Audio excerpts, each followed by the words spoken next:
Over Western South Africa, we are looking at this cold front, which is going to introduce cloudy, cooler and wet weather along the west coast, the southern parts of the Northern Cape and much of the Western Cape. As for Eastern South Africa, it's going to stay cloudy with rain from Port Elizabeth extending into Richards Bay, as well as the eastern parts of Mpumalanga and Limpopo. Partly cloudy to cloudy skies are forecast across Gauteng, the eastern parts of the northwest, extending down into much of the Free State and the northeastern areas of the Eastern Cape, where isolated thunder showers are possible this afternoon. Now, up to a 40% chance of precipitation is forecast over the western parts of the Northern Cape and the southern areas, much of the Western Cape and the interior of the Eastern Cape. We are also expecting a similar chance of precipitation over the eastern parts of Mpumalanga and Limpopo. However, up to a 60% chance of rain is possible along the KwaZulu-Natal coastal areas and the south coast of the Eastern Cape. Afternoon temperatures are going to be much cooler compared to what we've been seeing recently over the southwestern parts of the country.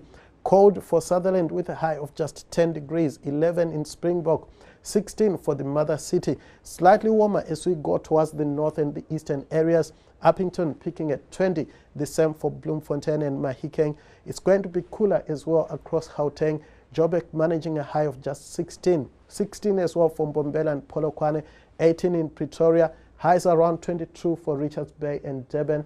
Similar temperatures are forecast around Port Elizabeth. Here's a look at coastal conditions. Poor beach conditions are forecast along the South African coastal areas this Thursday, thanks to the cloudy and wet weather as well as strong winds. A northwesterly breeze is forecast for the west coast. And as we go towards the southwest coastline, a similar airflow is forecast here, and we are expecting wave heights along the coast to be between 5 and 6 feet, and swell heights out in the open waters will average around 3.5 meters. Bigger swell heights are forecast off the south coast, and here we are expecting strong winds, especially around Port Elizabeth and Jeffreys Bay. The winds will start to moderate as we go towards the end of your Thursday. Strong winds are also going to keep beach conditions poor along the east coast, where winds could gust up to 55 kilometers per hour around the Wild Coast and East London. News that moves. eNCA.com.